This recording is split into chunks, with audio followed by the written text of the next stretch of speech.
Ok, salut tout le monde, salut YouTube. Aujourd'hui, petite vidéo plus décontractée. On va parler d'un sujet un peu plus simple. On va en parler un peu plus simplement aussi. Bon voilà, ça reste un sujet intéressant. De quoi va-t-on parler aujourd'hui? On va parler de l'art en général. Et en fait, surtout, ça vient d'un débat que j'ai eu, surtout que j'ai observé par rapport à qu'est-ce qu'on peut accepter pour les enfants et qu'est-ce qu'on ne peut pas accepter pour les enfants. Donc fondamentalement, derrière cette notion-là, il y a la question de... euh, en gros, qu'est-ce qui différencie les enfants des adultes? Il y a plusieurs choses. Il y a, donc, on va mettre les enfants. Ah, c'est vrai que mon... Bon, ouais, c'est pas très grave. Ma tablette, elle est pas terrible aujourd'hui, mais peu importe. Et les adultes. Ok. Une des grandes différences qu'il va y avoir, donc ça va être les responsabilités. Les adultes, ils sont plus responsables de leurs actions. Ce qui est logique. Ils sont... donc il y a moins d'expérience chez les enfants. Ça, c'est important. Vous allez voir tout à l'heure.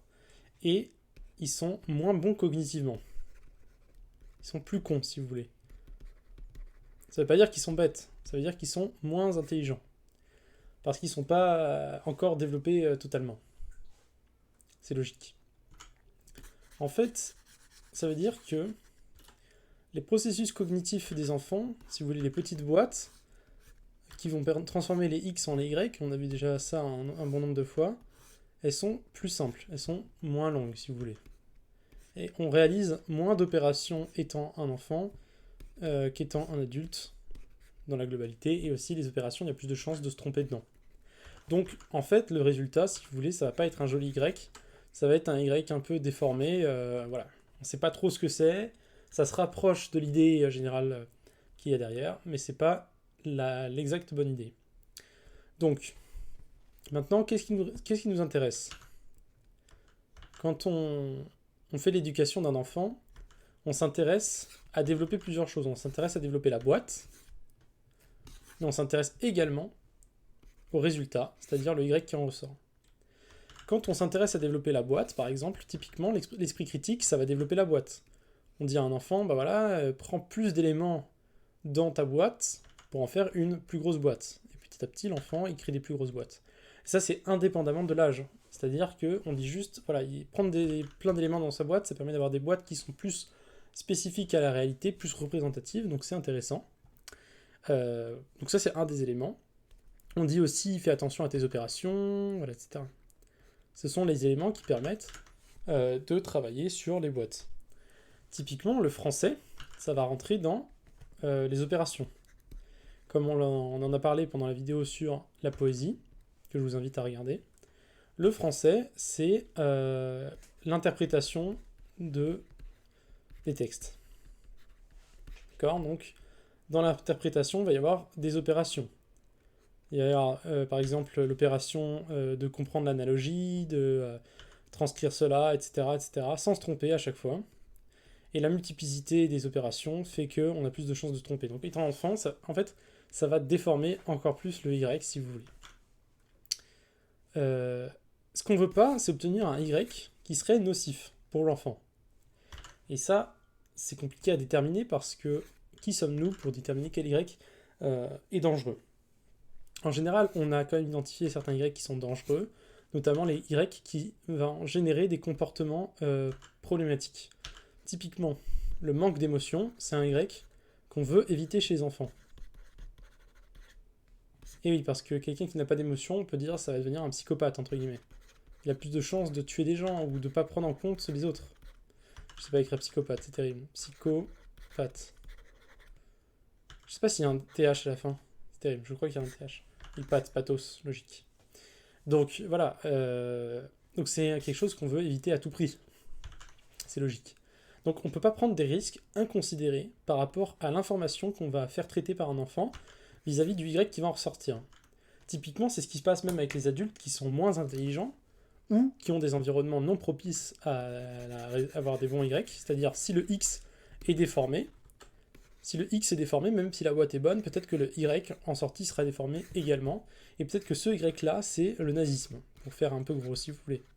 Donc il faut faire attention. Donc on peut pas faire n'importe quoi. Maintenant qu'on sait ça, on sait en quoi l'art, notamment, est un sujet où il faut falloir se pencher pour savoir ce qu'on accepte. Oui, donc maintenant qu'on sait ça, on va se poser la question, quel X est-ce qu'on peut fournir aux enfants? Voilà. Donc, les X qu'on va fournir aux enfants, c'est les X, si vous voulez, où si on trace la courbe de Gauss de l'interprétation, il y a deux possibilités, on va dire. Voilà, il y a deux possibilités, pardon, excusez-moi.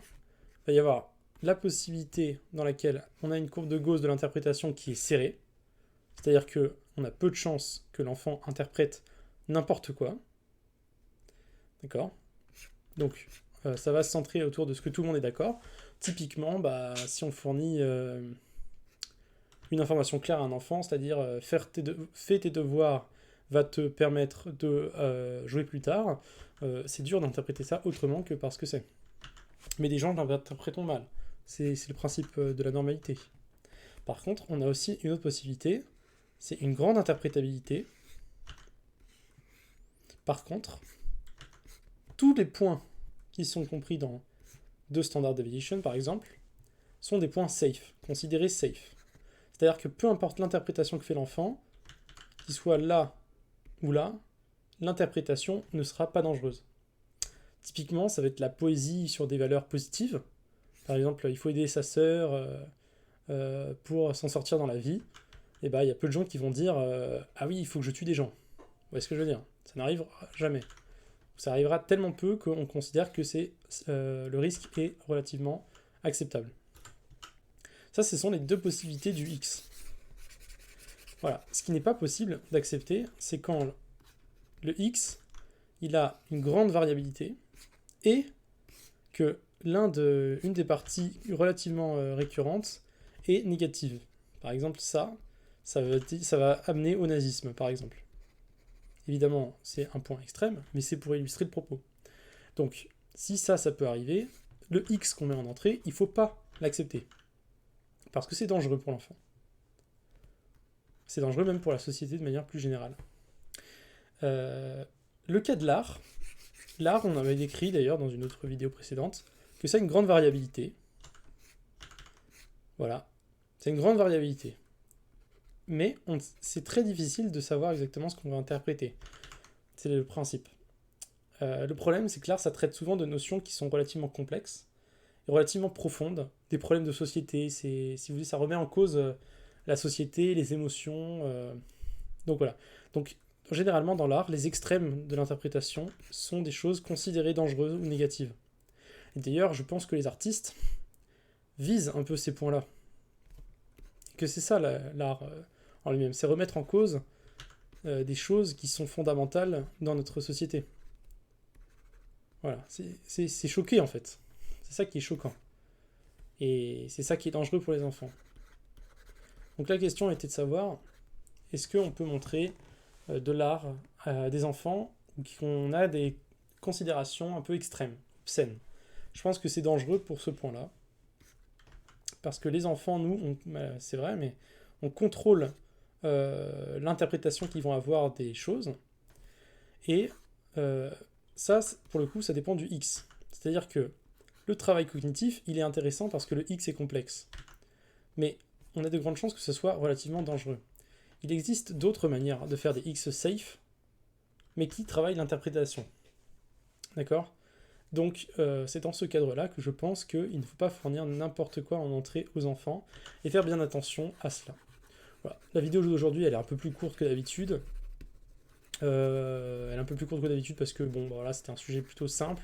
Je voulais juste donner mon avis là-dessus et peut-être vous donner des avis à vous aussi.